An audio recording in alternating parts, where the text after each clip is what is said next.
이유 바로 장기간 정부 소재지였던 상하이에 이승만이 없었다는 점입니다. 네, 첫 번째 인물lik 사유입니다. 네. 지금 뭐야 그러면 그냥 부재가 아니라 장기간 부재라는 거잖아요. 그렇죠. 도대체 얼마나 동안 부재했다는 겁니까? 뭐 한 7시간 이렇게 부재한 거예요? 이승만이 임시 대통령직에 있었던 거는 5년 6개월입니다.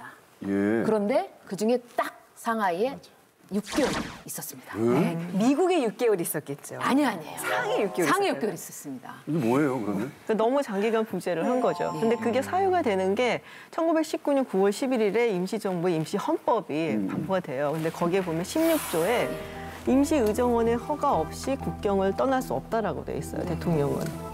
근데 이제 허가 없이 사실은 이제 오라고 했는데 민의작권에다가 되게 늦게 갔고 이승만 전 대통령이 민의작권에다 말하면 안 되는 거 같아요. 아주 적절한 표현이었어요. 지체했다. 그리고 가지 말라 그랬는데 가고 뭐 이런 식이었어요, 조금. 그러니까 임시정부 입장에서는 정부 수반인데 이게 대통령이 없으면 안 되는 거잖아요. 그럼요. 그런 면에서 굉장히 서운했던 거고. 도대체 이분은 그러면 이 대통령으로 보기 참 곤란하네요. 5년 6개월 동안 5년 동안 부재한 거면 이건 도대체 어떻게 해석을 해야 돼요? 이승만 대통령은 상하이에 올 의지는 분명히 없었던 것 같아요. 당시 정보 한 통이 좀 확실하게 증거가 될 수 있는데 상하이 일은 국무총리가 좀 알아서 해라.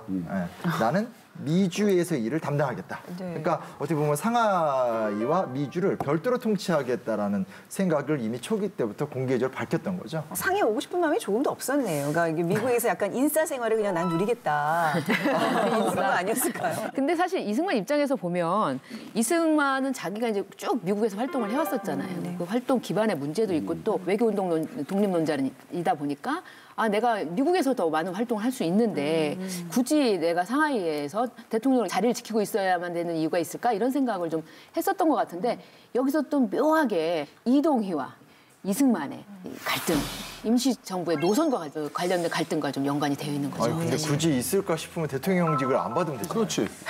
그렇잖아요. 나는 미주에서 하겠다. 아니, 근데 대통령직 그걸 받을 필요가 수락하면 안 되는 거예요 처음부터. 멋있잖아요, 대통령. 그냥 멋있습니다. 그러니까 혼 나니까 대통령 받고 그러는 거예요? 아니, 갑자기들 지금 그렇게 말씀하시는데 사실은 이 임시정부라 대통령이 해야 되는 가장 큰 일 중에 하나가 아마 이 외교였기 때문에 이승만은 분명히 그런 생각을 하고 있었을 거예요. 그러니까 외교 활동을 할 수 있는 곳은 상하이가 아니라고 생각을 했을 가능성이 큽니다. 그건 자기 생각이죠.